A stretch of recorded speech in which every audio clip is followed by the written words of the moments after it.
এটাকে বলা হয় ফিজিক্স। সো আগে আমি জানতে চাই যে এই যে ফিজিক্স নামটা শুনলে কার মাথায় কি আইডিয়া তৈরি হয়। আচ্ছা ঠিক আছে, এটা আমরা দেখে নিচ্ছি একটু হালকা করে। হ্যাঁ, আজকে আমরা ফিজিক্স কি আমরা সেটা নিয়ে বিস্তারিতভাবে চর্চা করব, ঠিক আছে? কারণ এই ফিজিক্সের মাঠে নামার আগে এটা খুব ইম্পর্টেন্ট যে তোরা ভালো করে জান ফিজিক্স বলতে কি বোঝায়। তো যে কোনো কিছু তোরা দেখ, আকাশে তাকালে প্ল্যানেট, স্টার্স, অনেক কিছু সেলেস্টিয়াল অবজেক্টস পাবি। পৃথিবীতে আশেপাশে তাকালে যদি তুই দেখিস তাহলে কত রকমের ফেনোমেনা দেখবি যেগুলো সব সময় হতে থাকে, যে কোনো অ্যাট এনি প্রেজেন্ট মোমেন্ট। এখনো আমার এখানে লাইট জ্বলছে, এখানে ফ্যান চলছে, ওগুলো তো ফার্দার অ্যাপ্লিকেশন। বাট আমি বলছি এদিকে তোর একটা, আমি যদি রেইনবো দেখি, রামধেনু থেকে শুরু করে বৃষ্টি হওয়া থেকে শুরু করে ঝড় বড় ভলকানো, কত না কিছু আছে আমাদের আশেপাশে, ফেনোমেনা ঘটেই চলেছে। এবার মানুষের যখনই বুদ্ধি বিকাশ হওয়া শুরু হলো, মোটামুটি একটা ইন্টেলেকচুয়াল স্কেপে যখন মানুষ আসা শুরু করলো, আমি ইন্ডিয়ার ইতিহাসে যাচ্ছি না, ইন্ডিয়ার ইতিহাসে স্পেশালি আমি যেতে চাই না, কারণ অনেক বেশি লোচা আছে ইন্ডিয়ার ইতিহাসে। কিন্তু যদি তুই ওই গ্রিস, তারপরে ইজিপ্ট, ওইসব সিভিলাইজেশনকে যদি তোরা দেখিস, তাহলে অলমোস্ট অ্যারাউন্ড 500 to 1000 BC এরকম একটা সময়, অলমোস্ট ওরকম, মানে 1000 BC থেকে মোটামুটি একটা রেকর্ডেড ইন্টেলেকচুয়াল রেভলিউশন কিন্তু শুরু হয় মানুষের মধ্যে। মানুষ কমিউনিকেশনটা এত ভালো হয়ে যায় যে ওরা বিভিন্ন রকমের আইডিয়াস কিন্তু কমিউনিকেট করতে পারে। এবার অরিজিনটা সেইখান থেকেই ফিজিক্সের।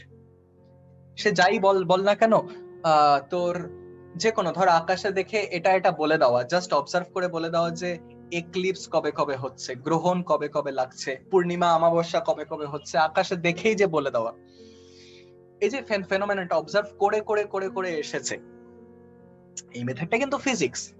আর আর্কিমিডিসের গল্পটা জানিস কেউ?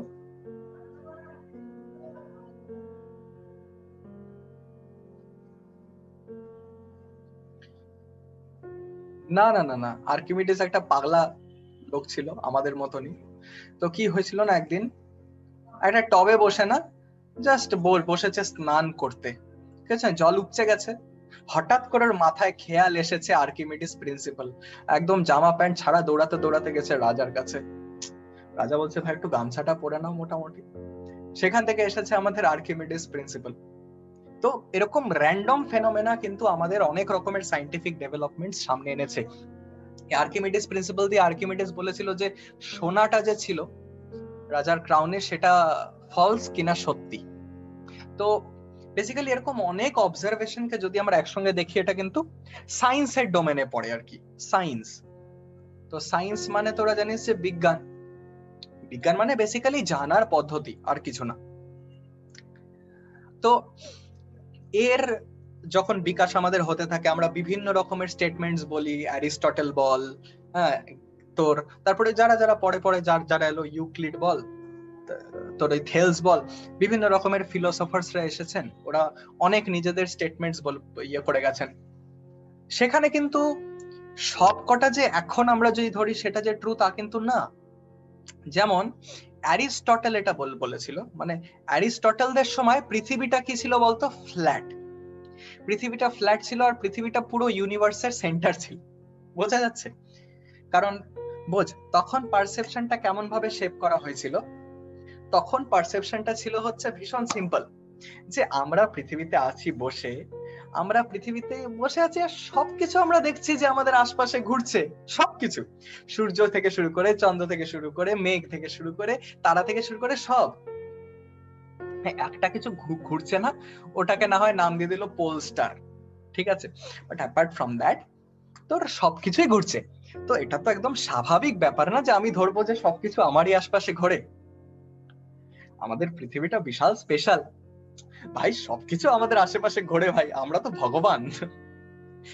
এই কনসেপ্ট থেকেই এই ইউনিভার্স, এই যে মানে যেটাকে বলে তোর হেলিওসেন্ট্রিক থিওরি আর কি, বা জিওসেন্ট্রিক থিওরি যেটাকে বলে, যে পৃথিবী আমাদের পুরো ইউনিভার্সের একদম সেন্টারে আছে। এই আইডিয়াটা ভীষণ প্রচলিত ছিল। আর তোরা বিশ্বাস করতে পারবি না, আজ থেকে মোটামুটি 400 বছর আগে অবধি এটা ছিল। আজ থেকে 400 বছর আগে অব্দি, গ্যালিলিওর সময় অব্দিও এই নোশনটা ছিল যে earth is flat and earth is at the centre of the universe. কেউ যদি বলতো যে না, আমাদের আর্থ কিন্তু সূর্যের চারিদিকে ঘোরে, রাজার আমল ছিল, ধরে গলা কেটে দেবে। ধরে গলা কেটে দেবে। Yes, it is true. Galileo সবচেয়ে আগে তো এটা বলেছিল কোপারনিকাস, বুঝতে পারছিস? কোপারনিকাস এই ধারাটাকে শুরু করেছিল। তার কিছু এক্সপেরিমেন্টস এর মাধ্যমে সে দেখিয়েছিল যে তোর মানে যে হারে, যে যে গতিতে আর যেভাবে প্ল্যানেটস গুলো আশেপাশে যায়, সূর্যের মোশনটাকে দেখেও ভীষণ ভালোভাবে ইনফারেন্স ড্র করতে পেরেছিল যে সূর্য কিন্তু আমাদের সেন্টারে আছে, অ্যাটলিস্ট আমরা যা দেখি আমাদের সিস্টেমটার সেন্টারে আছে। এই কনসেপ্টটা কিন্তু প্রথম নিকোলাস কোপারনিকাস দিয়ে দিয়েছিল। ওকে ভীষণ ভাবে দাবিয়ে দেওয়া হয়, বোঝা গেছে? তো তারপরে আসে হচ্ছে আমাদের গ্যালিলিও। গ্যালিলিও যেহেতু একটু অ্যাডভান্স ছিল, মানে গ্যালিলিও মোটামুটি নিকোলাস কোপারনিকাসের 200-250 বছর পর মেবি, তো ওর ম্যাথমেটিক্স অ্যাডভান্স ছিল, টেলিস্কোপ আবিষ্কার করেছে নিজে, সেটা দিয়ে ও দেখেছে জুপিটারের মোশন, দেখেছে, আরো ভীষণ ক্লিয়ারলি বলেছে যে প্যারালেক্সটা যেভাবে তৈরি হচ্ছে এটা ভীষণ clear indication of this fact that earth is not at the centre but earth is revolving around the sun. হিউম্যানিটির মাইন্ডসেট দেখ, তখন সোশ্যাল মাইন্ডসেটই এমন ছিল যে না ভাই, এটা কখনো সম্ভবই না, এটা কখনো সম্ভব, আমরা কেমন করে ভুল হতে পারি, এত বছরের অ্যাজাম্পশন। বাট গ্যালিলিও কি করেছিল, সায়েন্টিফিক কমিউনিটির কিন্তু ইনভেন্টর, মানে সায়েন্টিফিক কমিউনিটিটা যে তৈরি করেছে তার কিন্তু ফাদার বলতে পারিস গ্যালিলিও। কারণ গ্যালিলিওর আগে কেউ হিম্মত করেনি, অ্যাটলিস্ট কোপারনিকাসে পরেও কেউ এরকম করে হিম্মত করেনি এত এক্সক্লুসিভলি সামনে আনতে ট্রুথ গুলোকে। এর জন্য গ্যালিলিওকে অনেক অত্যাচার করা হয়। চার্চ থেকে গ্যালিলিওর গলা ধরে ওকে কনফেস করানো হয় যে বলো আমি যা বলছি তা মিথ্যা, এরকমও করা হয়। গ্যালিলিওকে লাস্ট শেষ জীবনে হাউস অ্যারেস্টে রাখা হয়, ও যাতে কিছু এরকম ব্লাসফেমাস কমেন্টারি না করে। তো মানে অনেক বিষয় আছে, মানে আমি বলছি যে বৈজ্ঞানিক আমাদের যে মাইন্ডসেটটা সেটা তৈরি হতে কতদিন লেগেছে।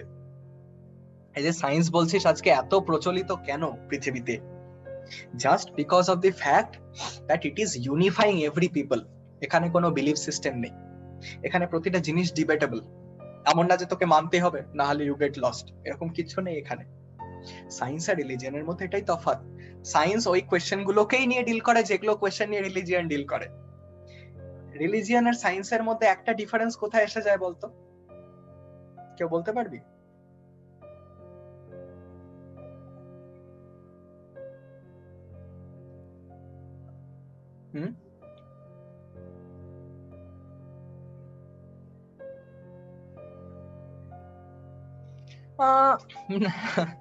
দেখ, ডিপেন্ড করছে তুই প্রুফ বলতে কি মানিস। তো বেসিক্যালি দেখ, রিলিজিয়ন আর সায়েন্সের মধ্যে একটাই যেটা তফাৎ, সেটা হচ্ছে রিলিজিয়ন ওই কোয়েশ্চেন গুলোকে নিয়ে ডিল করে কিন্তু ওদের আনসার ফিক্স, মানলে মানো না হলে গেট লস্ট। বাট সায়েন্স ওরকম না। সায়েন্সে you have a wide arena for debate, exclusive debate. তোর আলাদা কিছু হাইপোথেসিস আছে, তোর আলাদা কিছু থিওরাম আছে, প্লিজ ব্রিং ইট। তোর কাছে একটা ভীষণ ডিফাইন্ড মেথড আছে, বোঝা গেছে, যেটা দিয়ে কিনা তুই কাজকর্ম করতে পারিস। তো সায়েন্স এগিয়ে এভাবেই এসেছে।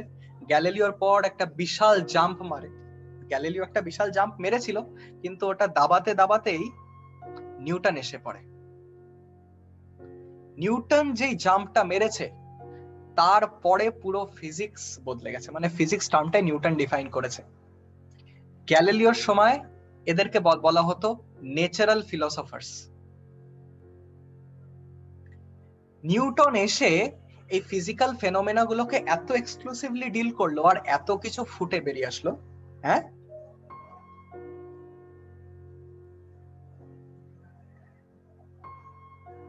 কি বলছিস বল।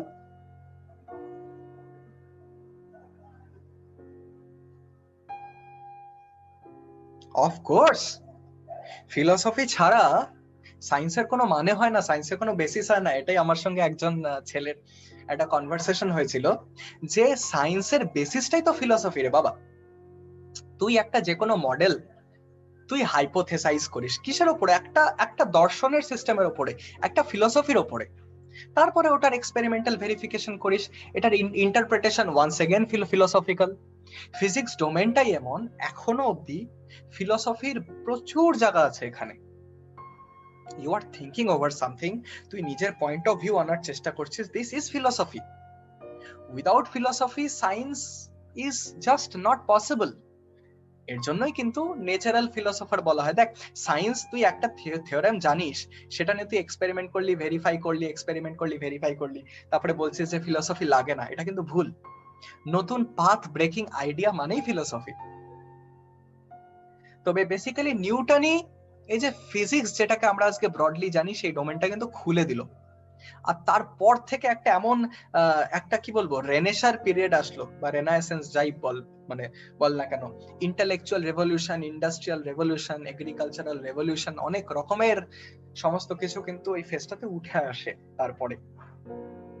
এন্ড আমাদের ফিজিক্স একটা প্রপার ডেফিনিশন পায় যে কি নিয়ে ডিল করছে। তো physics just deals with explaining physical phenomena. দেখ, খুব আশ্চর্যজনক এটা, যে এখান থেকে আমি একটা পেন যদি আমি ফেলি, এই পেনটা যেই কারণে পড়ছে সেই কারণেই কিন্তু চাঁদ আমাদের পৃথিবীকে ইয়ে করছে, মানে রিভলভ করছে পৃথিবীর অ্যারাউন্ড। সেই কারণেই কিন্তু সূর্যর অ্যারাউন্ডে পৃথিবী রিভলভ করছে, সেই কারণে কিন্তু মিল্কি ওয়েটা মানে নিজের মতো করে ইয়ে করছে আর কি, রিভলিউশন করছে। বুঝতে পারছিস? মানে সেটা একটাই কারণ, যেটাকে বলে গ্র্যাভিটি। বুঝা গেছে? তো কিছু কিছু ফ্যাক্টরস আছে যেটার জন্য আমাকে আলাদা আলাদা আলাদা আলাদা করে কিছু করতে হয় না। আমি একটাই ফ্রেমওয়ার্কের আন্ডারে, আমি একটাই লয়ের আন্ডারে ব্রড সিরিজ অফ অবজারভেশন আমি আনতে পারি। এটাই ফিজিক্স, এটাই ফিজিক্স এক্সপ্লোর করা। তুই একদম খালি মাথায় ভাব, যদি তুই কিছু ফিজিক্স না জানিস, তোর এভাবে এই যে আপেল পড়ছে, বা নিউটন এভাবে গাছের বসেছিল, ওর মাথায় যে আপেল পড়লো, এই আপেল পড়াটা কিন্তু তোর যে কোনো কারোর কাছে আপেল যে কারণে পড়ে আর চাঁদ কেন পৃথিবীর চারিদিকে ঘুরে, এটা আকাশ পাতাল তফাৎ না? কিন্তু ও দেখালো এই দুটো সেম জিনিস। This is the biggest crux of physics. এখান থেকে ফিজিক্স পুরো খুলে যায়। তো যদি বলিস, এবার আমি একটু ফিজিক্সের হিস্টোরিক্যাল কনটেক্সটটা দিলাম, আশা করি ফিজিক্সের হিস্টোরিক্যাল কনটেক্সটটা ক্লিয়ার তোদের। তো এবার যদি আমি বলি যে ফিজিক্সের স্কোপ কি কি আছে এখন, প্রেজেন্ট স্কোপ তো প্রচুর আছে, প্রচুর। ফিজিক্স প্রথমত আমি ব্রডলি ক্লাসিফাই করলে দুটো স্কেলে আসে, একটা হচ্ছে ম্যাক্রোস্কোপিক স্কেল, একটা হচ্ছে মাইক্রোস্কোপিক স্কেল। খুবই মানে আশ্চর্যজনক ভাবে ম্যাক্রোস্কোপিক স্কেলে যে ফিজিক্স কাজ করে সেটা মাইক্রোস্কোপিক স্কেলের থেকে কিন্তু একদমই আলাদা। মাইক্রোস্কোপিক স্কেলে একদম হাবিজাবি জিনিস চলতে থাকে ভাই। এটার একটা হালকা টাচ দিয়েছে হচ্ছে কোয়ান্টাম থিওরি, মানে ওয়ার্ল্ডটাই হচ্ছে কোয়ান্টাম। এইখানে যেটা নিউটনিয়ান মেকানিক্স হিসাবে পড়বি, মেকানিক্স বা ডাইনামিক্স এর মধ্যে আবার অনেক কিছু আছে। ডাইনামিক্স মানে কি, কিছু মোশনে আছে, তো এটা অবজেক্টও থাকতে পারে, চার্জ পার্টিকেল তোর যদি থাকে, বা ইলেকট্রন জাতীয় চার্জ পার্টিকেল কিছু থাকলে এটাকে বলে ইলেকট্রোডাইনামিক্স। তারপরে যদি তোর হিট যদি মোশনে থাকে, মানে যদি হিট ট্রান্সফার হয়, সেটাকে বলে থার্মোডাইনামিক্স। এগুলো সব পুরো ম্যাক্রোস্কোপিক ফেনোমেনা। বুঝতে পারছিস? তারপরে সাপোজ আমি লাইটকে স্টাডি করতে যাই, লাইট বিভিন্ন জায়গায় কি করে বিহেভ করে, অপটিক্স, আর তোর বিভিন্ন রকমের ফেনোমেনা আছে যেটা ম্যাক্রোস্কোপিক ওয়ার্ল্ডকে নিয়ে ডিল করা, সেটা খুব ভালোভাবেই মানে এক্সপ্লেন করা যায় আর কি। এগুলো হচ্ছে রিয়েল ওয়ার্ল্ড ফেনোমেনা, যেগুলো বারবার এক্সপেরিমেন্ট করা যায়, অবজার্ভ করা যায়। আর মাইক্রোস্কোপিক স্কেলের ফিজিক্স আমাদের এখন একটু স্কোপের বাইরে। এটা নিয়ে খুবই কাজ চলছে যে ম্যাক্রোস্কোপিক আর মাইক্রোস্কোপিককে কি করে একটা পার্সপেক্টিভে দেখা যায়। ঠিক যেমন নিউটন একটাই পার্সপেক্টিভে দেখলো ওই আপেল পড়ার ফোর্সটা, আর এই চাঁদ যেই ফোর্সের জন্য ঘুরছে, দ্যাট ইজ গ্র্যাভিটি। ও কিন্তু দুটো কনসেপ্টকে ইউনিফাই করলো।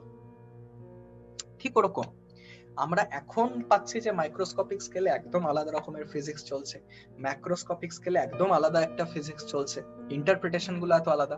তো এখনো কিন্তু এটার উপরে কাজ চলছে, এই দুটোকে ইউনিফাই করার, একসাথে আনার, একটা পার্সপেক্টিভ পাওয়ার, but no one has manage to get it quite yet. কারণ অনেক বেশি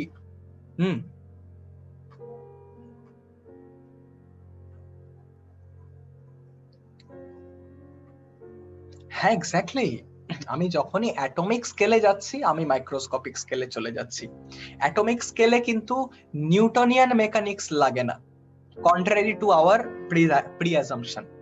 আমরা যেভাবে চলি, অ্যাটম, প্রোটন, নিউট্রন, ইলেকট্রন একদম আলাদা ভাবে বিহেভ করে, একদমই বিজার ভাবে বিহেভ করে।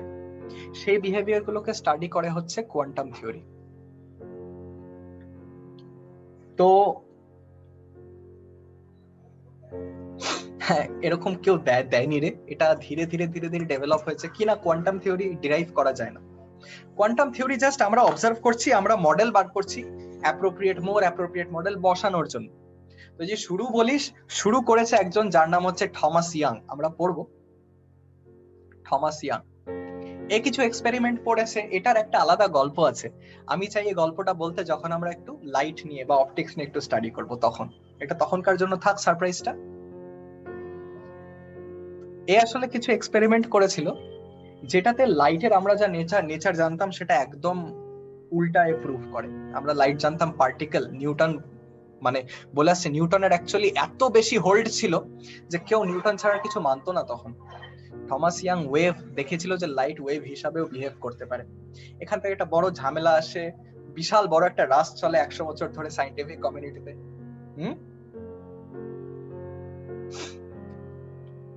না না না না না, বেন্ডিং অফ লাইটের সঙ্গে এর কোনো ইয়ে নেই, ও তো রিফ্র্যাকশনের একটা তোর এফেক্ট।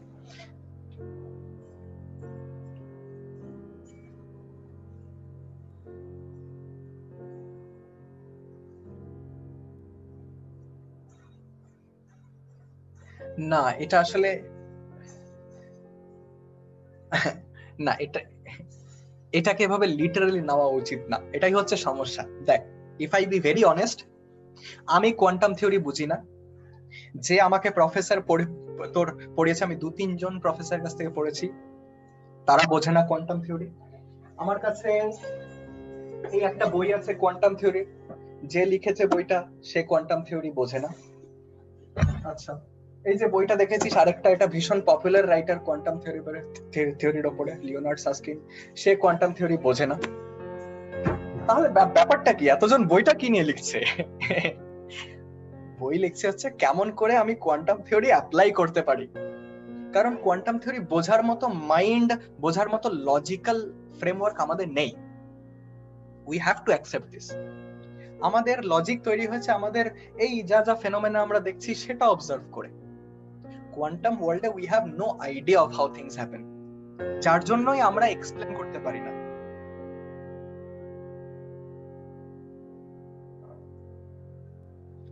আমি তো বলছি যে তোকে একটা জিনিস শোন, এই পয়েন্টটা যখন আনলি, লেট মি টেল ইউ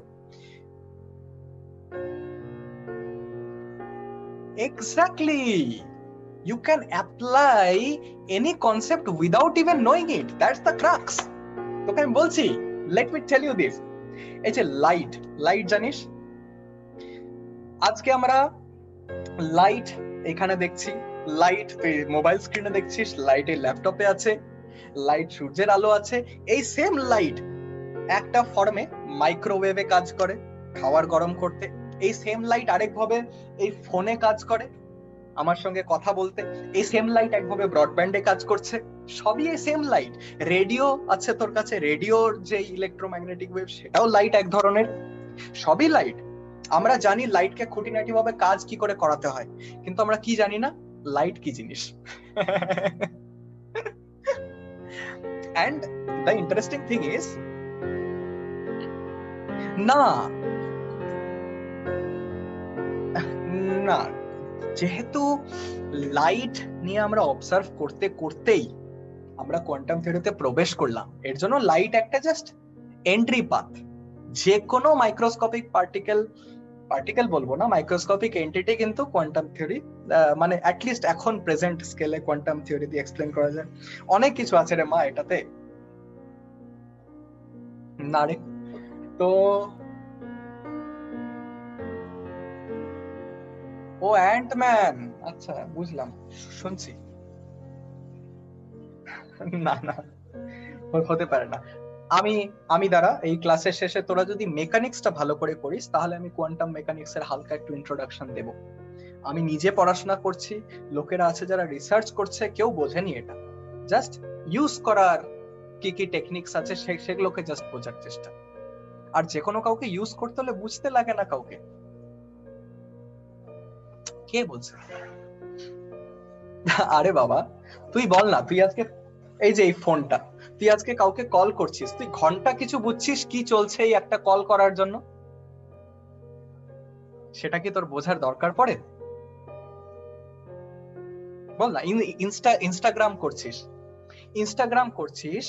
ইনস্টাগ্রামের পেছনে তোর কি কি সার্ভারে কাজকর্ম হচ্ছে, কত কোড প্রসেসিং হচ্ছে, কত ব্যাকএন্ড কাজকর্ম আছে, কিচ্ছু জানিস তুই? আইডিয়া আছে, বাট দরকার পড়ে কি? That's what it is. Basically কিছু অ্যাপ্লাই করতে শিখতে হলে you don't need to know what it is. ঠিক আছে, আমরা যদি আমি সিরিয়াসলি বলি, আমরা কিছুই জানি না যে কিছু কি, we don't know what it is, and exactly এটা ফিজিক্সের স্কেলে পড়ে কিনা we also don't know that. But আমরা সবকিছুকে ইউজ কি করে করতে হয় সেটা মানুষ খুব ভালোভাবে শিখে গেছে। মানুষ যখন এটাও জানতো না যে একটা পাথরে কি আছে, একটা পাথর কি কি ম্যাটেরিয়াল দিয়ে তৈরি, এটাও যখন জানতো না, তখন কিন্তু এক্স বানাতো, কোদাল বানাতো, কিন্তু তখন শার্প অবজেক্ট বানাতো, কিন্তু তখন ইউজ করতে পারতো কিন্তু। So it is not necessary that you know in depth about something to use it. বোঝা গেছে? মানুষও তাই, মানুষকে ইউজ করতে থাকে, একদম বেপরোয়া ভাবে ইউজ করে, না বুঝে, দরকারই পড়ে না। আচ্ছা ঠিক আছে, তো বেসিক্যালি ফিজিক্সের স্কোপ বিশাল। তোরা যে দেখছিস যে কোনো ফিজিক্যাল ফেনোমেনারই কিছু না কিছু কিন্তু তোর ইয়ে আছে আর কি। এটা এনসিইআরটি যে ফার্স্ট চ্যাপ্টার আছে, এটা খুব ভালো করে জিনিসপত্রগুলো দেওয়া আছে। তো এরকম করে করেই আমরা কি করেছি না, আমরা কিছু ক্লাসিফাই করেছি নেচারে যা যা ডাইনামিক্স হচ্ছে, কিছু না কিছু ফোর্সের জন্য, তো তাই তো। এরকম কিছু কিছু আছে যেগুলোকে আমরা বলি fundamental forces of nature. Fundamental forces of nature মানে এগুলো দিয়ে আর বাকি সব ফোর্স কনস্টিটিউট করে। তো প্রথম ফান্ডামেন্টাল ফোর্স, এটাকে বলা হচ্ছে গ্র্যাভিটেশনাল ফোর্স। এটা এতটাই কনফিউজিং জিনিস গ্র্যাভিটি, ইনফ্যাক্ট আমারও এটা নিয়ে স্পেশাল ইন্টারেস্ট আছে একটু কাজকর্ম করার। গ্র্যাভিটি কেউ বোঝে না কি জিনিস, এখন অব্দি না। নিউটন একটা আইডিয়া দিয়েছিল, কিন্তু নিউটনও কিন্তু জানতো না গ্র্যাভিটি কি, ও জাস্ট আইডিয়া দিয়েছিল গ্র্যাভিটি কি করে কাজ করে। আইনস্টাইন ওই দৃষ্টিভঙ্গিটাকে একদম র্যাডিক্যালি বদলে দেয়, এমন ভাবে বদলে দেয় যে ছাতার মাথা যতটুকু বুঝতাম ততটুকুনো অবুঝ হয়ে গেলাম। আইনস্টাইন যখন 4 ডাইমেনশনাল স্পেস টাইমের কথা আনে, বুঝলি, আইনস্টাইন যখন সবার মাথা খায় থুইছিল, এখনো অব্দি খায় থুইছে, because your brain is not structured to understand gravity. তোর ব্রেন তৈরি না ওভাবে যে 4 ডাইমেনশনাল কিছু বুঝতে পারে। বোঝা গেছে?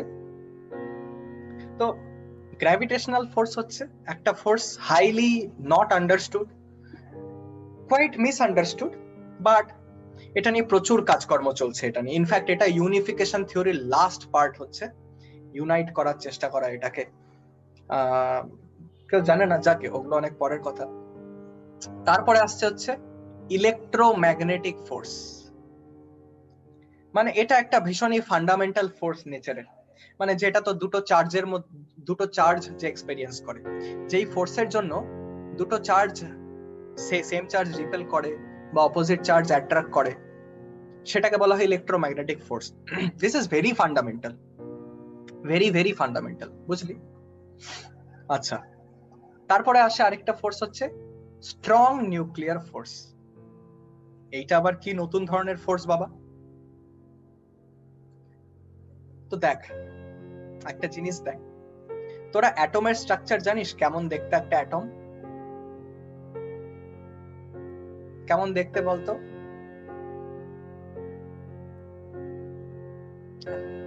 বল না, কি কি স্ট্রাকচারটা কেমন? কি কি কি থাকে মাঝখানে? প্রোটনস আর নিউট্রনস থাকে, তাই তো? চারিদিকে ইলেকট্রন ঘোরে। অরুণিমা এটাই পড়েছিস? এইবার তুই আমাকে একটা জিনিস বল অরুণিমা, এই যে নিউক্লিয়াসের ভেতরে নিউট্রনের কোনো চার্জ নেই, কিন্তু প্রোটন সবকটা পজিটিভ চার্জ হয়েও কি করে নিউক্লিয়াস তৈরি হয়ে আছে? এটা তো সামনে আসলেও পুরো ছিটকে চলে যাবে। How is this possible? হ্যাঁ, এই এসব ভগবান টগবানকে আনিস না মাঝে, সেটা আবার কি? তুই দেখ না কি করে তৈরি হচ্ছে নিউক্লিয়ার পাওয়ার জাতীয় কিছু। তো আরো তো ছিঁড়ে নিয়ে যাওয়ার কথা। ব্যাপারটা কি হচ্ছে হঠাৎ করে যে সবকটা প্রোটন এখানে একসঙ্গে আছে? How the hell is this possible? আমি ক্লাস 9-এ যখন এটা জানলাম আমি তো একদম খচে গেছিলাম পুরো। কেমন করে বেঁধে একটা আছে element? How is this possible? ছিঁড়ে চলে যাওয়া উচিত।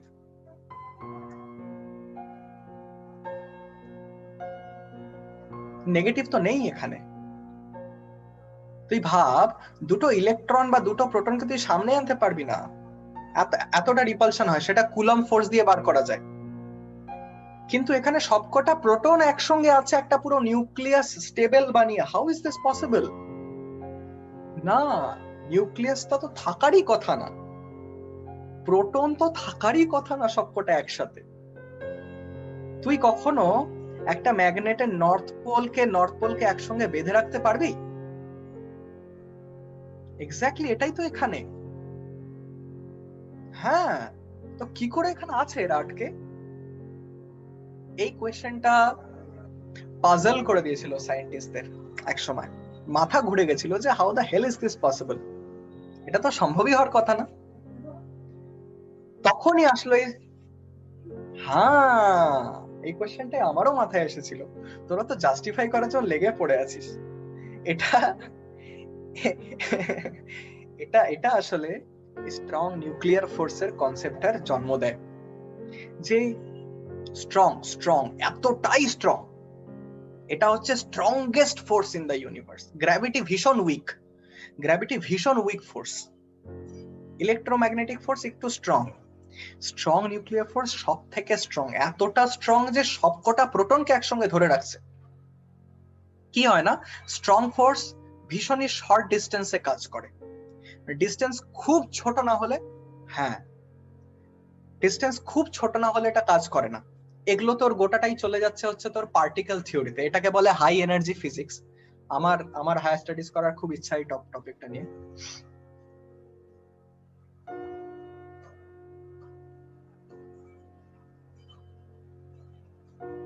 না, প্রোটন ধরে রাখছে না, স্ট্রং নিউক্লিয়ার ফোর্সটা ধরে রাখছে,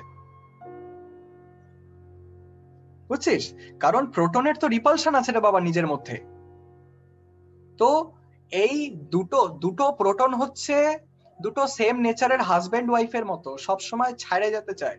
কিন্তু এর শ্বশুর বাড়ি হচ্ছে স্ট্রং নিউক্লিয়ার ফোর্স, বলছে না চাইতে দিব না, এত টাকা দিছি, এত টাকা খরচ করছি। হ্যাঁ, স্ট্রং নিউক্লিয়ার ফোর্স বেসিক্যালি তোর যখন দুটো ইকুয়ালি চার্জ পার্টিকেল মানে প্রোটন যখন একজনের কাছে আসে, ইনফ্যাক্ট নিউট্রনও যখন একজনের খুব ক্লোজ যখন চলে আসে, খুব ক্লোজ, এটা তোর প্রোটন আর নিউট্রনের মধ্যে হয়, তখন একটা অ্যাট্রাকশন ফোর্স এদের মধ্যে কাজ করে। বুঝতে পারছিস? যেমন গ্র্যাভিটেশনাল ফোর্স সবসময় অ্যাট্রাক্ট করে, গ্র্যাভিটেশনাল ফোর্সকে কখনো রিপেল করতে দেখেছিস? না, ঠিক সেরকম স্ট্রং ফোর্স খুব ছোট রেঞ্জে কাজ করে। গ্র্যাভিটি যেমন পুরো ইউনিভার্সে ছড়িয়ে আছে, বাট স্ট্রং ফোর্স খুব কম একটা ডিস্টেন্সে কাজ করে, খুবই কম। আর এই স্ট্রং ফোর্স খুব র্যাপিডলি কমতে থাকে ডিস্টেন্সের সাথে। মানে তোর এই নিউক্লিয়াস থেকে একটু বেরোলেও স্ট্রং ফোর্স তুই পাবি না সেরকম, এতটাই স্ট্রং আর এতটাই শর্ট রেঞ্জ, বুঝলি? তো এটাকে বলা হয় স্ট্রং ফোর্স। এগুলোর আন্ডারস্ট্যান্ডিং অনেক অনেক হাই লেভেল স্টাডিজ রে মনা, আমিও খুব ভালো করে এগুলো বুঝি না, সিম্পলি বিকজ এটাতে ইলাবোরেট এক্সপেরিমেন্টাল ম্যাথমেটিক্স বসে আছে, বুঝলি? তো অনেক কিছু আছে এটার মধ্যে।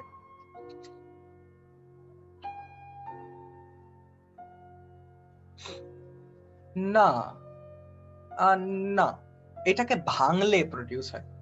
এটাকে যদি ভাঙিস তখন তোর এক ধরনের নিউক্লিয়ার পাওয়ার, যেটাকে তুই বলিস তোর ফিশন যেটাকে বলে, তখন আমরা নিউক্লিয়ার পাওয়ার পাই এটাকে ভাঙলে, বুঝতে পারছিস? মানে এটাকে ওভাবে তো ভাঙা যাবে না, বাট যেগুলোতে অনেক কটা তোর প্রোটন আছে, ধর অ্যাটমিক নাম্বার ধর 80 এর বেশি, হুম,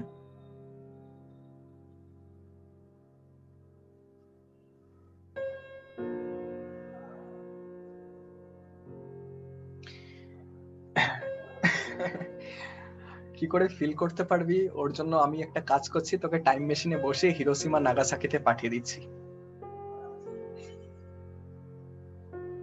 ওই তো ফিল ফিল ফিল যে করতে চায় ওভাবে ফিল কর। একটা অ্যাটম যতটা ছোট তোর আইডিয়াও নেই, তুই আইডিয়াও করতে পারবি না যে একটা অ্যাটম কত ছোট। এবার একটা অ্যাটম যদি ক্রিকেট ফিল্ড হয়, তার মধ্যে একটা ছোট্ট বল রাখলে সেটা হচ্ছে নিউক্লিয়াস, তার মধ্যে আছে তোর প্রোটন। এটাকে ফিল কি করে করবি রে মা? তুই ফিল কি দিয়ে করিস? সেন্স অর্গান দিয়ে। কতটা ছড়িয়ে আছে তুই ভাবতো।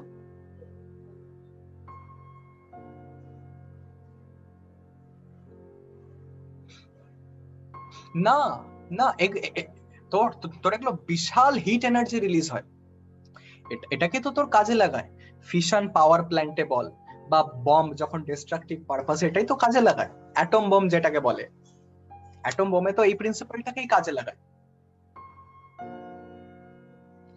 না, এটা আসলে ক্লাস 12 এর একটা টপিক, নিউক্লিয়াস বলে একটা চ্যাপ্টার আছে। কি হয় না, সাপোজ ইউরেনিয়াম 235 আছে তোর কাছে, ভীষণ ভারী, 235টা তোর এর ভেতরে নিউট্রন থাকে, 235টা। এবার স্লো, ভীষণ হালকা নিউট্রন যদি তোর খুব স্লো ট্রাভেল করে, সেটা পুরো নিউক্লিয়াসটাকে আনস্টেবল করে দিতে পারে। তো পুরো নিউক্লিয়াসটা ভেঙে যায়, পুরো নিউক্লিয়াসটা ভেঙে দুটো হয়ে যায়, এটাকে বলে ফিশন। তোরা জানিস বাইনারি ফিশন পড়েছিস, তো এটাকে বলে ফিশন। তো ফিশনে দুটো নতুন নতুন অ্যাটম তৈরি হয় একটা ইউরেনিয়াম ভেঙে, আর ওই প্রসেসে যে এনার্জিটা রিলিজ হয় সেটা ভাস্ট। এবার এইটাই যখন, তো ধর আমার কাছে ধর 100 গ্রাম ইউরেনিয়াম আছে, 100 গ্রাম ইউরেনিয়াম মানে ট্রিলিয়ন্স অফ অ্যাটমস, সেই ট্রিলিয়ন্স অফ অ্যাটমস এর এনার্জিটা একসাথে তোর এক মোমেন্টে বাড়ায়, and that forms an atomic explosion। বোঝা গেছে? তো স্ট্রং আছে নিউক্লিয়ার ফিউশন, কিন্তু এটার উপর এখনো কাজ চলছে। ফিউশন হচ্ছে এমন একটা প্রসেস যেখানে দুটো অ্যাটমকে কম্বাইন করা হয় একটা নতুন অ্যাটম তৈরি করার জন্য।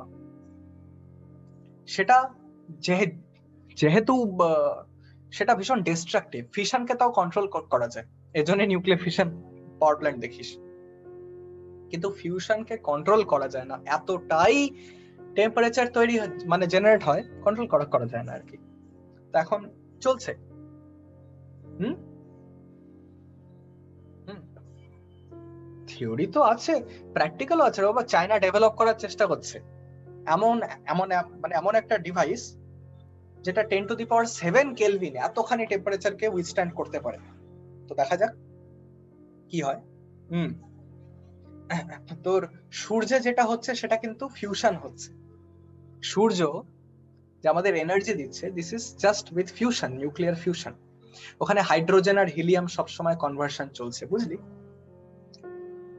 তো মোটামুটি এই কনভার্সনটা 5 বিলিয়ন ইয়ার্স পরে একদম পুরো ফুরিয়ে যাবে, এরকম আর কি ব্যাপার। তো যাকে সেসব অনেক পরের কথা, আমরা আগে 100 বছর একটু ম্যানেজ করে নিই। তো তারপরে আসছে যে লাস্ট ধরনের ফান্ডামেন্টাল ফোর্স, সেটাকে বলে week nuclear force. Strong force যেমন মোটামুটি 100 Times powerful than electromagnetic force, মানে বিশাল পাওয়ারফুল স্ট্রং ফোর্স। কিন্তু যে উইক নিউক্লিয়ার ফোর্স আছে, উইক নিউক্লিয়ার ফোর্স খুবই কম মানে রিজনে কাজ করে আর কি। তো নিউট্রিনো নাম শুনেছিস? নিউট্রিনো পার্টিকেলটার নাম শুনেছিস? নিউট্রিনো 2015-16-তে এটা নিয়ে খুব বেশ পেপার টেপার এসেছিল আর কি, মাসলেস পার্টিকেল। হ্যাঁ, এবার নিউজ মিডিয়ারা তো শুরু হয়ে যায় একটা খবর আসলে, neutrino ফাস্টার than speed of light, এসব হাবিজাবি শুরু করছিল না। এরকম এই নিউট্রিনো হচ্ছে এমন একটা পার্টিকেল যেটা এখন বসে আছিস, তোর মিলিয়নস অফ নিউট্রিনো তোর বডি দিয়ে পুরো পাস করছে, ইনফ্যাক্ট পুরো আর্থ, পুরো পৃথিবী দিয়ে পাস করছে নিউট্রিনোস। সো সেই যে নিউট্রিনো তৈরি হয় নিউক্লিয়াস থেকে, সেটা তৈরি হয়, সেটা ভীষণই উইক ইন্টারঅ্যাকশন, ভীষণ উইক ইন্টারঅ্যাকশন। একটা প্রসেস আছে যেটাকে বলা হয় বিটা ডিকে। বিটা ডিকে দিয়ে এই নিউট্রিনো তোর রিলিজ হয় আর কি। তো এগুলো প্রসেস চলতেই থাকে, বুঝলি, মানে যা পড়ে এসেছিস তোরা ক্লাস 9-10-এ।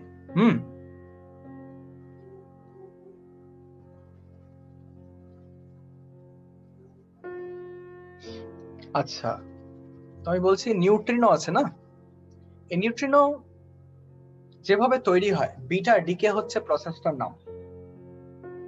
তো নিউক্লিয়াস যখন নিউট্রিনো ছাড়ে, নিউট্রিনো কিন্তু মাস নেই, ঠিক আছে, মাস নেই বা ভীষণই কম মাস। তো এইখানে তোর কিছু কিছু নিউক্লিয়াস এই যে বিটা ডিকে টাইপের প্রসেসে, না না কিচ্ছু লাগবে না, এটা জাস্ট ফিজিক্সটাকে একটু ইন্ট্রোডিউস করানো হচ্ছে, আর কিছু না।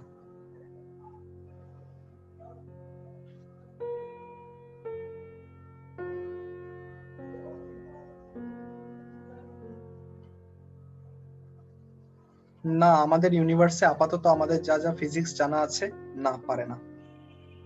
কেন সেটাও আমরা একটু ডিসকাস করবো, ওগুলো না অপটিক্স এর টপিক, বুঝলি, যেন ভাল লাগে শুনতে। তাহলে বেসিক্যালি ফালতু ক্লাস হচ্ছে বলার চেষ্টা করছে মেয়েটা। আচ্ছা দেখ, বলছি, হ্যাঁ, আরে ঠিক আছে বাবা, ঠিক আছে, একটু দাদা একটু মজা টজা করবে না নাকি? আমি বলছিলাম যে যে নিউট্রিনো যেভাবে তৈরি হয়, এই নিউট্রিনো হচ্ছে উইক ইন্টারঅ্যাকশনের জন্য তৈরি হয়। এটা ভীষণই লিমিটেড আর কি, এটা ভীষণই লিমিটেড একটা ইন্টারঅ্যাকশন, ধর খালি নিউক্লিয়াসই হয় এরকম আর কি, বুঝতে পারছিস তো? তো কিছু কিছু প্রসেস এগুলো এখন তোদের জানা দরকার নেই, বাট আমি জাস্ট এটুকু জানালাম এটা বলার জন্য যে এই যে চারটা আলাদা আলাদা যে তোর আছে না, এই gravity, electromagnetic force, strong force, week force, এগুলো না যেহেতু চারটা আলাদা আলাদা আছে, আমাদেরকে সব জায়গায় আলাদা আলাদা ভাবে জিনিসগুলোকে দেখতে হয়। আমরা চাই সবকটাকে ইউনিফাই করে দিতে, বুঝলি। তো ইউনিফিকেশন কিভাবে কিভাবে গেছে, ইউনিফিকেশন যা যা এখানে চলছে আর কি। আচ্ছা, তো বেসিক্যালি ইউনিফিকেশন আমি কথা বলছি, ইউনিফিকেশন জিনিসটা কি, মানে এই যে সবকটা ফোর্সকে একটাই ফোর্সের পার্সপেক্টিভে দেখা, one force that rules the entire universe. তো আমরা যদি একটা পার্সপেক্টিভ পেয়ে যাই যেটা দিয়ে সব কিছুকে এক্সপ্লেন করা যাবে, সবকটা ফোর্সকে এক্সপ্লেন করা যাবে, তাহলে কিন্তু আমরা একদম বলতে পারিস আমরা ইন্টেলেকচুয়াল সুপ্রিমেসি গেইন করলাম, মানে একদম রিয়েলাইজেশন যেটাকে বল, বুঝলি, একটাই থিওরি দিয়ে সবকিছু ডেসক্রাইব করা যাবে, এইরকম একটা পার্সপেক্টিভ। সেটা তো এখনো কেউ সফল হয়নি, কিন্তু আলাদা আলাদা আলাদা আলাদা করে কিন্তু অনেকজন অনেক কিছু দেখিয়েছে। যেমন নিউটন প্রথমে ইউনিফাই করলো কি না, সেলেস্টিয়াল আর টেরেস্ট্রিয়াল ফেনোমেনা, নিউটন এটাকে ইউনিফাই করলো। ও দেখালো যে আকাশ পাতালে যা হয় আমাদের পৃথিবীতেও তাই হচ্ছে, সেই সেম ফোর্সের জন্যই হচ্ছে। আচ্ছা, তার আগে আমরা জানতাম যে মানে একজনের আগে আমরা জানতাম যে ইলেকট্রিসিটি আর ম্যাগনেটিজম এই দুটো একদম আলাদা, তাই তো? ইনফ্যাক্ট আমাদের সেটা মনে হয়, তাই নয় কি? তো ইলেকট্রিসিটি ব্যাটারি দিয়ে হয়, ম্যাগনেটিজম ম্যাগনেট দিয়ে হয়, আমাদের অ্যাটলিস্ট এরকম একটা আইডিয়া ছিল বা আছে। কিন্তু এই দুটো একদম সেম জিনিস, এটা দেখায় ম্যাক্সওয়েল আর ফ্যারাডে। ফ্যারাডে মানুষটা অসাধারণ ছিল, অসাধারণ, মানে অসাধারণ। খুবই গরিব ঘর থেকে বিলং করে, কিছুই সেরকম পায়নি, self made genius, self made genius.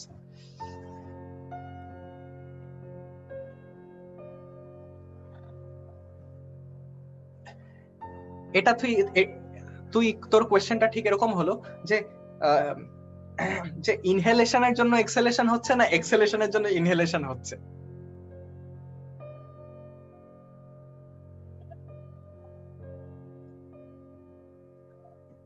বুঝলি?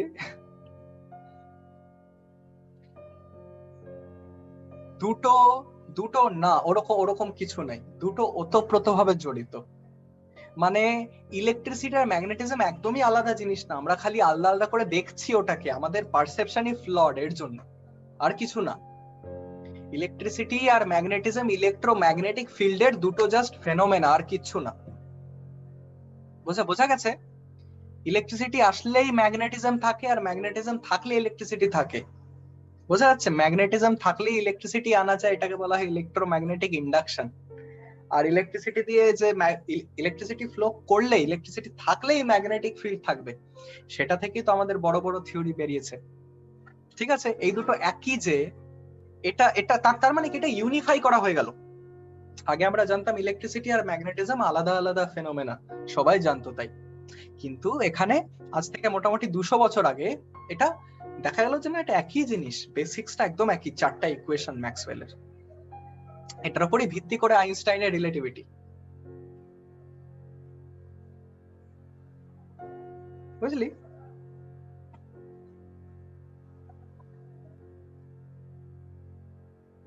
আচ্ছা, তো তারপরে আরেকটু যখন অগ্রগতি হলো, তখন পাকিস্তানের একজন সায়েন্টিস্ট আছে আবদাস সালাম নামে, একে আমরা চিনি সবচেয়ে ভালো হবে কারণ আমাদের মানে পাশের বাড়ির লোক। শেলডন গ্ল্যাশো আর স্টিভেন উইনবার্গ। স্টিভেন উইনবার্গ একজন নোবেল লরিয়েট, মানে এরা অ্যাকচুয়ালি নোবেল পেয়েছে এটা দেখানোর জন্য যে এই যে তোর ইলেকট্রোম্যাগনেটিজম আর উইক ফোর্স, এটা আসলে একটাই লেন্সে দেখা যায়, ইলেকট্রো উইক ফোর্স হিসাবে।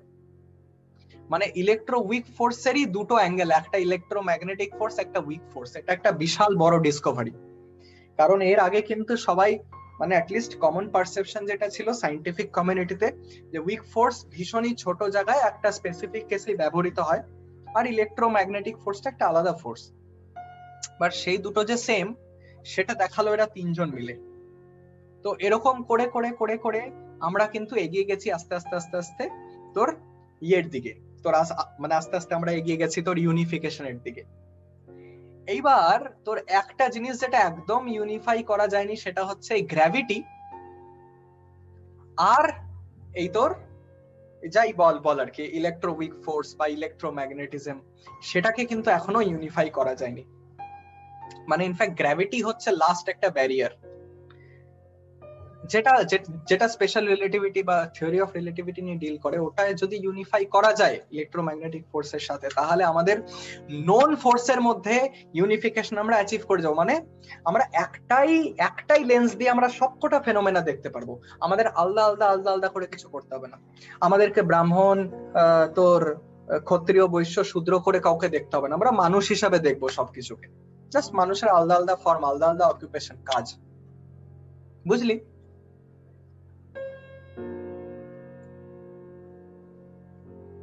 হ্যাঁ হ্যাঁ, উইক নিউক্লিয়ার ফোর্স। এবার সমস্যাটা হচ্ছে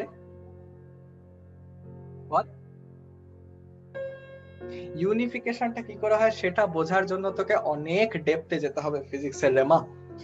এভাবে এভাবে হয় না, যেমন তোর যেমন যেমন করে একটা মোমোর ভেতরে চিকেন ঢুকিয়ে দিয়ে চিকেন মোমো হয়ে যায়, ওভাবে ইউনিফিকেশন হয় না। হ্যাঁ, ইউনিফিকেশন একটা লম্বা প্রসেস, বুঝলি? মানে প্রচুর ম্যাথমেটিক্যাল আর ফিলোসফিক্যাল ট্রেটাইস লাগে। In fact I am not qualified enough to tell you what it is. মানে এটা এটা জাস্ট বাইরে থেকে আমি ইনফারেন্স দিতে পারবো তোদেরকে, কিন্তু ভেতরের ম্যাথমেটিক্স হাইপার কমপ্লিকেটেড ওগুলো। তো তোদেরকে আমি দেখাচ্ছি, দাঁড়া।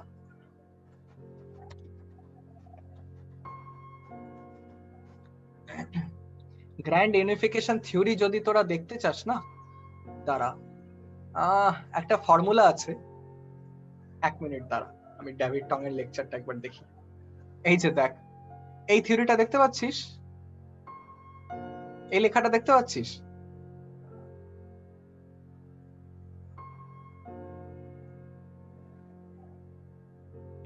আবছা আবছাই দেখবি, পরিষ্কার তো দেখবি না। তো এটা হচ্ছে আমাদের, মানে দাঁড়া, এই যে এটা এটা বোঝার ক্ষমতা না তো তোর আছে, আর নাহি এই মুহূর্তে আমার আছে। হ্যাঁ, দেখ, এই ইকুয়েশনটা বুঝবি কি লেখা আছে। এটা ইউনিফিকেশনের, তো এটা হচ্ছে আমাদের ইউনিফিকেশন ইকুয়েশন। এটাতে সব ফোর্স ডেসক্রাইব করা যায়, কিন্তু এটা বোঝার মতো আমাদের ক্ষমতা নেই, কারণ আমাদের সেই ম্যাথমেটিক্যাল বেসিসটা নেই। আর তোর এটা মানে এটাতে কি না একটা খুব ভালো যে ভিজুয়াল পাওয়া যায় সেটাও কিন্তু না। এগুলো বেসিক্যালি আমরা যা যা ফোর্স জানি সবকটাকে একসঙ্গে আনা, আর কিছু না। ঠিক আছে?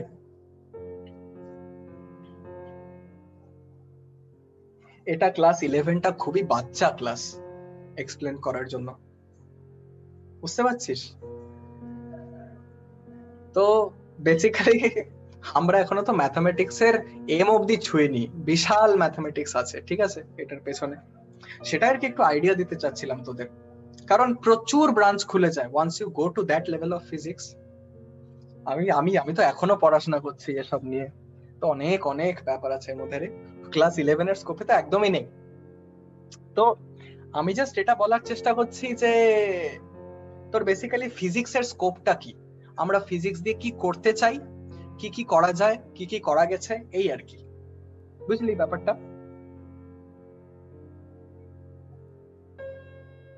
তো ফিজিক্যাল লজ ওভাবেই ডিভাইস করা হয়, মানে আগে আমি এক্সপেরিমেন্ট করছি কিছু, সে এক্সপেরিমেন্টের সঙ্গে আমি একটা স্টেটমেন্টকে ম্যাচ করাতে পাচ্ছি, আমি একটা অবজারভেশন পাচ্ছি, আমি এটাকে হাইপোথেসিস হিসেবে দিলাম। ওই হাইপোথেসিসটাকে যদি ভেরিফাই করা যায় সেটা একটা থিওরেম হয়ে যাবে, এই আর কি। মানে যদি প্রুফ করা যায় তাহলে থিওরেম হয়ে যাবে, যদি ভেরিফাই করা যায় সব সিচুয়েশনে তাহলে ওটা ল হয়ে যাবে। বুঝলি? যেমন নিউটনস লস গুলো আছে। আজকে তুই নিউটনের ফার্স্ট ল দেখে নে। নিউটনের ফার্স্ট ল কি, কেউ বলতো? না, এটা পুরো ইয়ে না, এটা পুরো ডেফিনিশন না। বলছে যেই স্টেটে থাকে সেই স্টেটেই থাকবে যতক্ষণ না কোনো এক্সটার্নাল ফোর্স অ্যাপ্লাই করা হচ্ছে। ঠিক আছে? an object at rest will remain at rest and an object in motion will remain in motion unless an external force acts on it. ঠিক আছে? ইনফ্যাক্ট মোশনে থাকলে সেম ডিরেকশনে যেতে থাকবে। এটা হচ্ছে ল অফ ইনার্শিয়া। এটাকে কিন্তু কেউ প্রুভ করতে পারবি না, জানিস? You can never prove the law of inertia. তোরা ভেরিফাই করতে পারবি মাত্র, কারণ এগুলো প্রুফ করা যায় না। তুই কি ভিত্তিতে প্রুফ করবি? ভেরিফাই করতে পারবি। প্রুফ আর ভেরিফাইয়ের মধ্যে তফাৎ জানিস? প্রুফ হচ্ছে ভীষণ ফান্ডামেন্টাল পস্টুলেটের উপরে তৈরি করা তোর এক ধরনের স্টেটমেন্ট, যে কোনো কিছু তুই এক্সিস্টিং কিছু পস্টুলেট অ্যাক্সিওম দিয়ে ওটাকে ইনফার করতে পারবি যদি প্রুফ করতে চাস। কিন্তু ল হচ্ছে এমন জিনিস যেগুলোকে খালি ভেরিফাই করা যায়। নিউটনস ফার্স্ট ল এখনো আমরা কেন পড়ছি? কারণ এরকম কোন সিচুয়েশন এখনো অব্দি পাওয়া যায়নি যেটা লটাকে ভায়োলেট করে এই ইউনিভার্সে। যদি আজকে অরুণিমা কিছু পেয়ে যায় তাহলে নিউটনস ফার্স্ট ল ফেলে দিবে তুলে, আর অরুণিমা নোবেল প্রাইজ পেয়ে যাবে, হয়তো সবচেয়ে বড় প্রাইজ পাবে এই সেঞ্চুরির। বোঝা গেছে? এই Newton's first law, second law, third law, laws of thermodynamics, laws of optics, ঠিক আছে, তারপরে ধর law of conservation of energy, momentum, এগুলো কিন্তু কেউ আজও অবধি প্রুফ করতে পারেনি বা প্রুফ করা সম্ভব না। এগুলো জাস্ট ভেরিফাই করা সম্ভব যে হ্যাঁ সব সিচুয়েশনে এটা হোল্ড করছে, আর এটা হোল্ড করতেই হবে আমরা যেভাবে ফিজিক্সটাকে দেখি সেটাকে ট্রু হওয়ার জন্য। বোঝা গেছে ব্যাপারটা? এই এই জিনিসটা জানা খুব দরকার যে আমরা কিন্তু ফিজিক্যাল লজে আমরা এভাবে তো আগাই। আচ্ছা, আমাদের যত কিছু আমরা করব, যত কিছু আমরা পড়াশোনা করব, সবই তো আমাদের এই ইউনিভার্সের মধ্যেই। কেউ বিশ্বাস করিস যে অন্য ইউনিভার্স নিয়ে আমরা গল্প গুজব করবো এখন?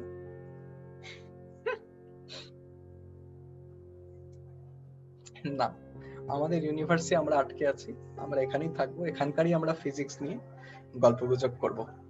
এইখানকার ফিজিক্স অনুযায়ী তোদের যা যা আছে, কিছু তো তোদের আছে ল, যে যার উপরে ভিত্তি করে গোটা ফিজিক্স চলছে, যার জন্য ফিজিক্স কিন্তু কনস্ট্যান্ট বদলাতে আছে।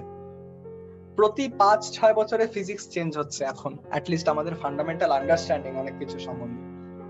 দিস ইজ জাস্ট বিকজ কি বিভিন্ন রকমের পার্সপেক্টিভ আসছে জিনিসপত্র দেখার জন্য। আমি যদি আরো ফার্দার নিয়ে যাই ডিসকাশনটাকে, যদি তোরা ইন্টারেস্টেড থাকিস আর একটু আগে নিয়ে যাই, তাহলে একটু আগে নিয়ে যাব।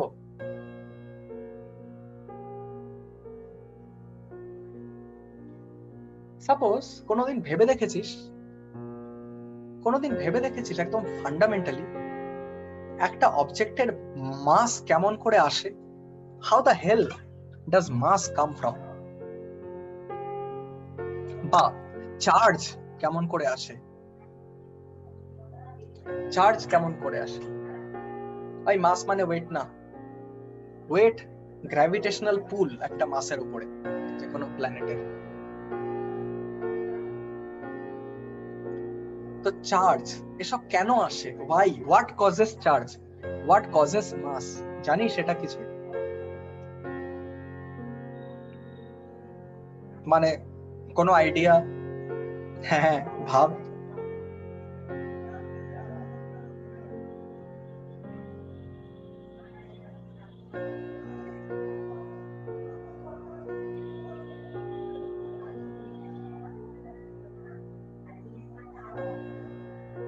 সেসব তো আমি বুঝলাম, কিন্তু ফান্ডামেন্টাল যদি আমি একদম ফান্ডামেন্টালে যাই, তাহলে চার্জ থাকে ইলেকট্রন আর প্রোটনের মধ্যে, তাই তো? ইলেকট্রন আর প্রোটনের মধ্যে চার্জ থাকে।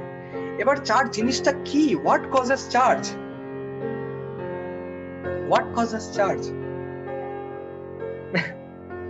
চার্জ একটা প্রপার্টি।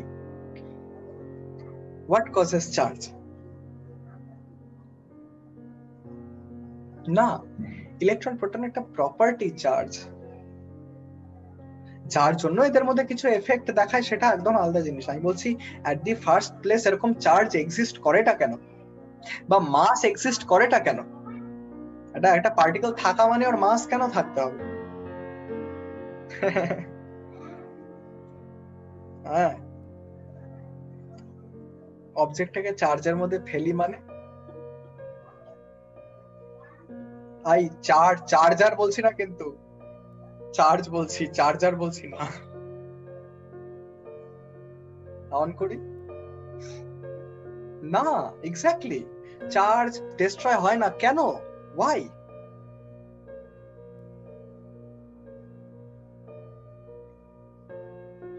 না, আমি বিগ ব্যাং এ যাচ্ছি না, আমি বলছি এখন আছে, তার মানে এখন থাকার কি দরকার?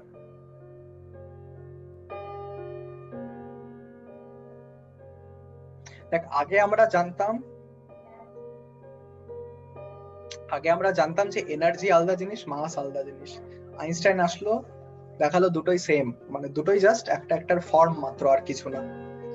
এটা থেকে একটু গ্লিমস নিতে পারিস। অ্যাকচুয়ালি এই যে ডিসকাশন গুলো না, এগুলো তোদের স্কোপের অনেক অনেক পেছনে, অনেক অনেক পেছনে, মানে এগুলো পার করার জন্য নোবেল প্রাইজ পায় এক একজন। যাকে জাস্ট একটু ভাব, তোর কি পার্সপেক্টিভ আসতে পারে এটার উপরে।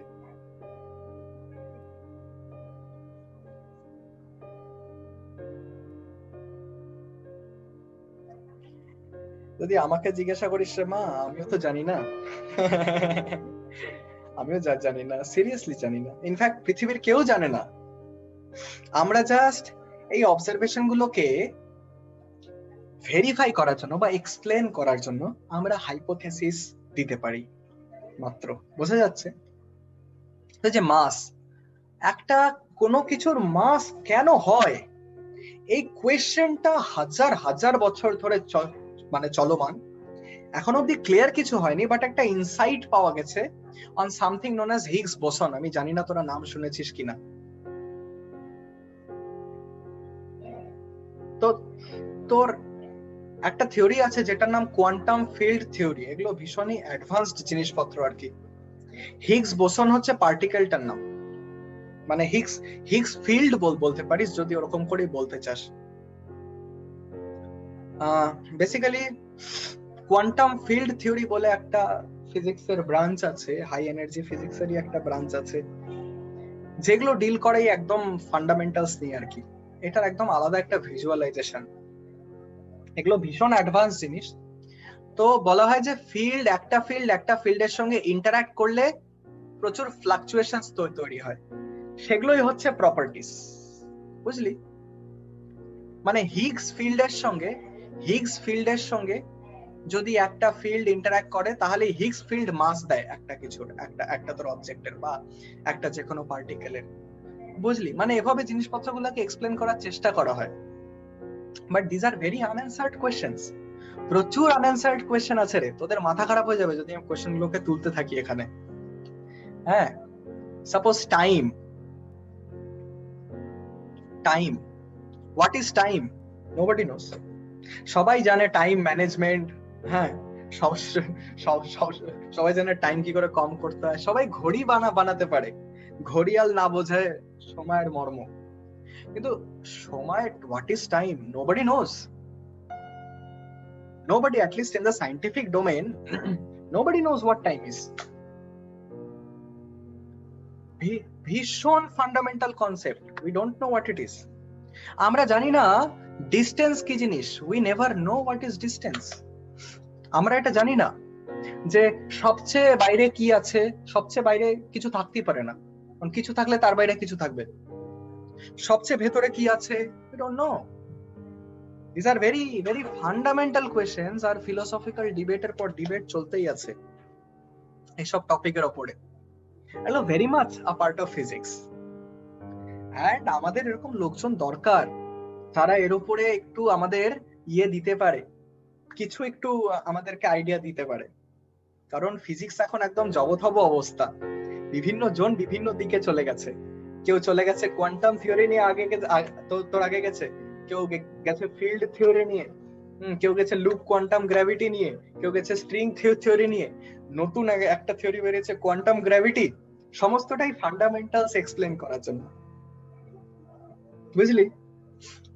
তো বেসিক্যালি ফিজিক্সের scope from the biggest of scales to the smallest of scales. এবার বড় স্কেলে গেলে কি হয় না, আসলে পৃথিবীটা জানা, বড় স্কেলে গেলে কি হয়, সাপোজ এটা তোর মিল্কি ওয়ে গ্যালাক্সি,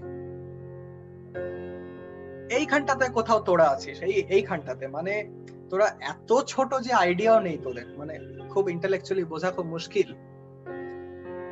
তো এই তোর সাপোজ আরেকটা আছে তোর অ্যান্ড্রোমেডা, ঠিক আছে? তো এই মিল্কি ওয়ে আছে, অ্যান্ড্রোমেডা আছে, একটা ফোর্স অফ অ্যাট্রাকশনে জড়িত আছে, এরা নিজেদের মতো করে মোশন তৈরি করছে। বাট আমরা জানি না যে একটা এমন কারণ যার জন্য এরা দুজনের থেকে দূরে খুব তাড়াতাড়ি র্যাপিডলি শিফট হতে থাকছে। বুঝতে পারছিস? মানে আমরা এরকম দেখছি যে কিছু একটা এমন জিনিস যেটা কিনা একটা ফিল্ড এমন তৈরি করছে যেটা থাকার কথা না। মানে তোর এমন একটা জায়গা যেটা এতটাই ভারী যখন কিছু থাকার কথা না, কিন্তু এফেক্টটা আমরা দেখতে পাচ্ছি। আমরা এটাকে নাম দিয়ে দিলাম ডার্ক ম্যাটার।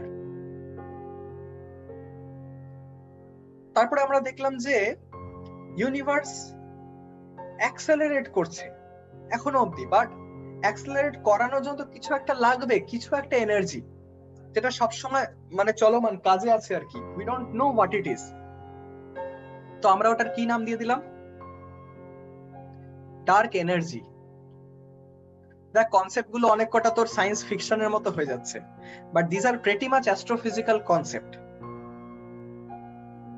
বুঝতে পারছিস কি বলতে চাচ্ছি আমি?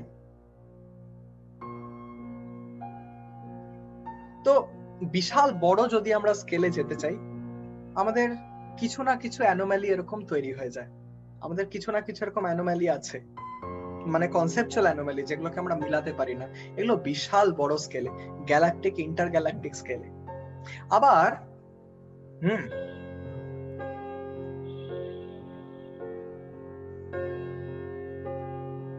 আচ্ছা, বেসিক্যালি বিগ ব্যাং থিওরিটা আসার সাথে সাথে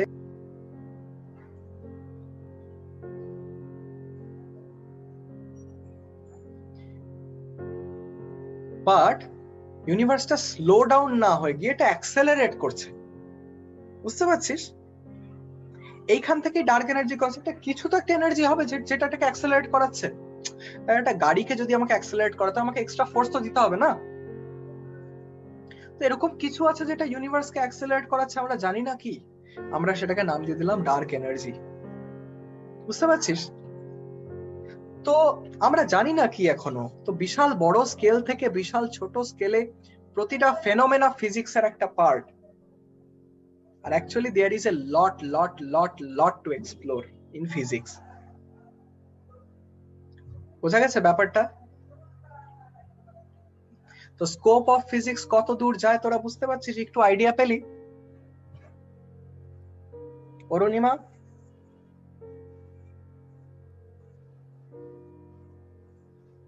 অরুণিমা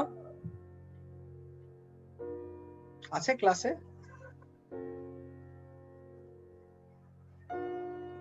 আচ্ছা, তো এবার আমরা অনেক ডিসকাশন করলাম, মাথাটা ফেটে যাবে এরপরে, দেখিস।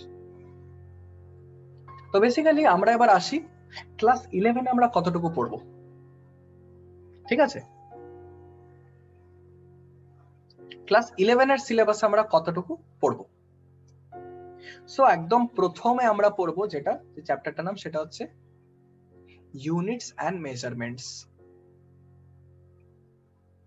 ঠিক আছে? এই ইউনিটস এন্ড মেজারমেন্টটা কেন দরকার? এই ইউনিটস এন্ড মেজারমেন্টটা দরকার সিম্পলি বিকজ তুই যে কোনো ফিজিক্যাল প্যারামিটার তোর কাছে আছে, তুই কিছু ওটা নিয়ে কাজ করতে চাস, তো তোর একটা মেজারমেন্ট লাগবে না? কতটা টাইম যাচ্ছে, লাইটের ইন্টেন্সিটি কতখানি, কত স্পিডে কিছু একটা অবজেক্ট ট্রাভেল করছে, কত চার্জ, কত মাস, এগুলো তো লাগবেই,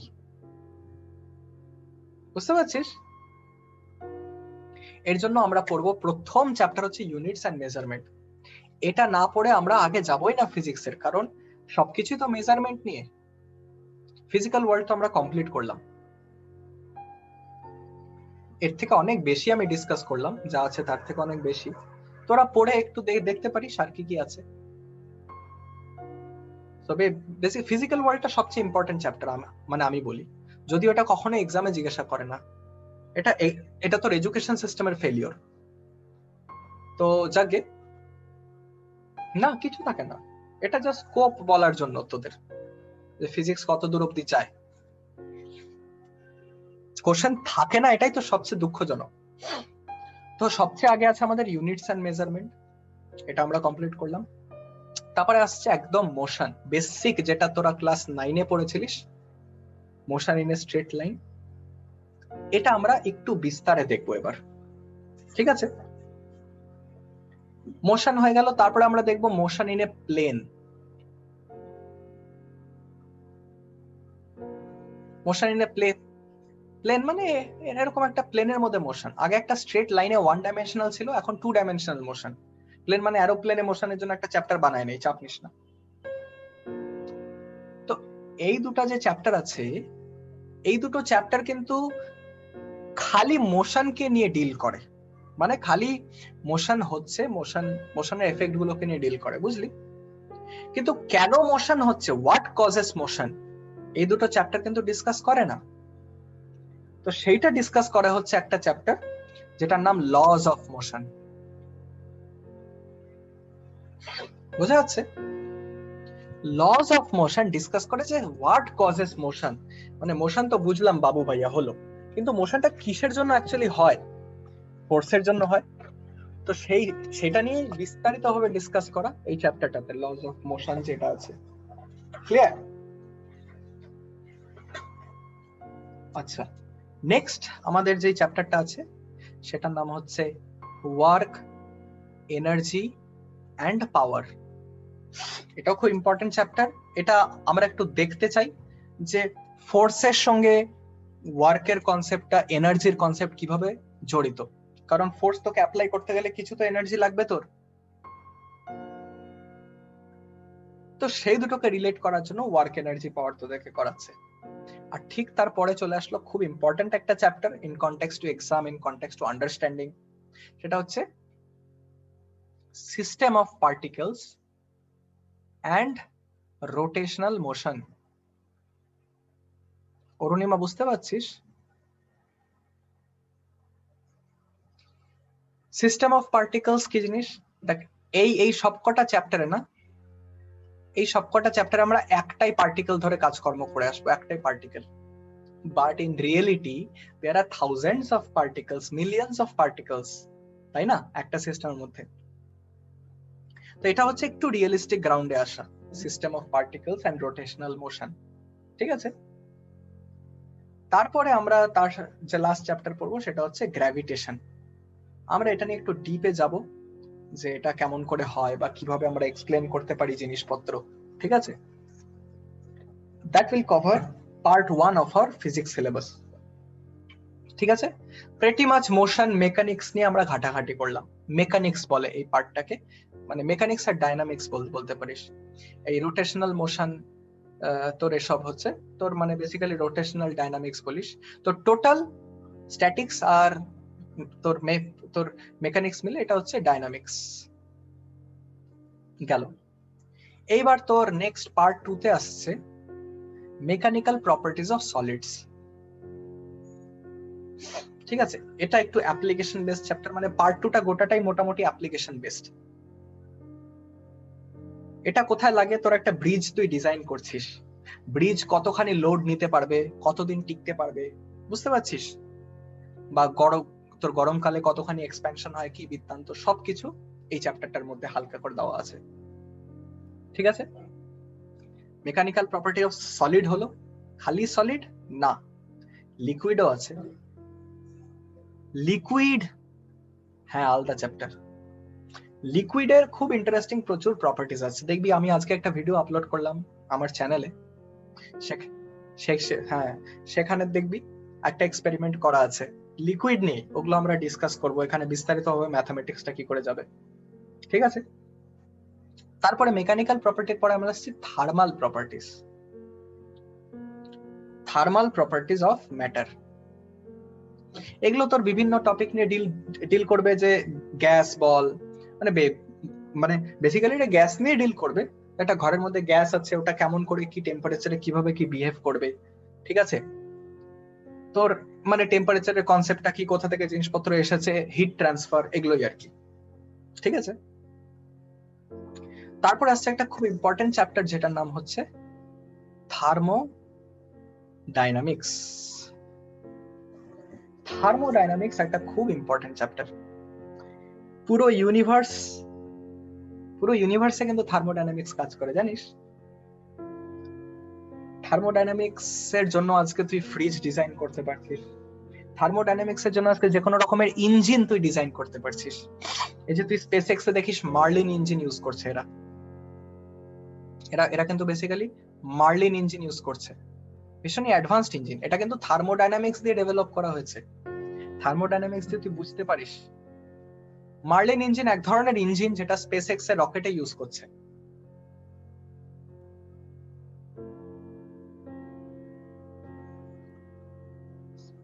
না মানে ওটাই তো ফুয়েল, দেখ ফুয়েল তোর যত এফিশিয়েন্ট হবে তোর তত ভালো একটা ইঞ্জিন কাজ করবে, বুঝলি। তো ফুয়েল ওরা তো নিজেদের কম্বিনেশন বার করেছে, বাট আমি জাস্ট বলছি ইঞ্জিনের কথা। ইঞ্জিন ডিজাইন করা যাতে ঘর ঘর ঘর ঘর না হয়, স্মুথলি চলে, সবচেয়ে কম এনার্জি লস হয়, ইঞ্জিন যাতে এমন না হয় যে গরমে পুড়ে গেল, চললো আর না, এসব ডিল করে থার্মোডাইনামিক্স, ঠিক আছে। তারপরে একটা টপিক আসছে যেটা হচ্ছে kinetic theory, basically statistical mechanics এর প্রথম চ্যাপ্টার হচ্ছে এটা, কাইনেটিক থিওরি অফ গ্যাসেস। মানে একটা মলিকিউল স্পেসের মধ্যে কেমন করে বিহেভ করে, বুঝতে পারছিস? মানে কিছু সেট অফ মলিকিউল, একটা বক্সের মধ্যে কিছু মলিকিউলকে আটকে দিলি, একটা টেম্পারেচার, এভারেজ স্পিড কি হবে, ইকুইলিব্রিয়াম কি জিনিস, কেমন বিহেভ করে, এসব কাইনেটিক থিওরিতে ডিসকাস করা হয়। ঠিক আছে? তারপর একটা ইন্টারেস্টিং চ্যাপ্টার আসছে যেটা হচ্ছে অসিলেশনস। সবকিছু কিন্তু ভাইব্রেশন, অসিলেশন সবকিছু বলা হয় এরকম। ঠিক আছে? অসিলেশন অনেক স্কোপ আছে ডিসকাস করা, আমরা স্প্রিং নিয়ে ডিসকাস করব, তারপরে সবকিছু আর কি। অল্টারনেটিং কারেন্ট দেখছিস, অল্টারনেটিং কারেন্টও কিন্তু অসিলেশনের জন্যই তৈরি হচ্ছে। তো অসিলেশনের মাল্টিফোল্ড অনেক এফেক্ট আছে, প্রচুর ম্যাথমেটিক্স আছে এটার উপরে, এটা নিয়ে আমরা একটু স্টাডি করব, কেমন? লাস্ট যে চ্যাপ্টারটা আসছে সেটা হচ্ছে ওয়েভস, সাউন্ড ওয়েভস বল, ইলেকট্রোম্যাগনেটিক ওয়েভস বল। ঠিক আছে? মানে ওয়েভের বেসিক্যালি তোর কি কি নেচার হয়, ওয়েভটাকে আমরা একটু এক্সপ্লোর করব। পার্ট 1 এ আমরা পার্টিকেল নিয়ে ঘাটাঘাটি করেছিলাম, এবার আমরা দেখব ওয়েভের প্রপার্টি কেমন করে চলে। ঠিক আছে? একটা তার আছে, তারে তো একটা ঝাঁকুনি মারলি তো একটা ওয়েভ চলবে না, বা জলের মধ্যে একটা পাথর ফেলে দিলি একটা ওয়েভ ছড়িয়ে যাবে। ঠিক আছে? বা তুই এমনি আমার সঙ্গে কথা বলছিস, একটা সাউন্ড ওয়েভ তৈরি করছিস, বা লাইট যাচ্ছে সেটা একটা ইলেকট্রোম্যাগনেটিক ওয়েভ। তো বেসিক্যালি ওয়েভ একটা ভীষণই ইন্ট্রিকেট পার্ট আমাদের ফিজিক্সের, আমরা সেটার একটু ইন্ট্রোডাকশন করব। খুব ইন্টারেস্টিং জিনিসপত্র পুরো চ্যাপ্টার আছে। ক্লিয়ার? তো আমরা পরের দিন কি নিয়ে স্টার্ট করব? ইউনিটস এন্ড মেজারমেন্টস নিয়ে। ওকে, ক্লিয়ার? ওকে।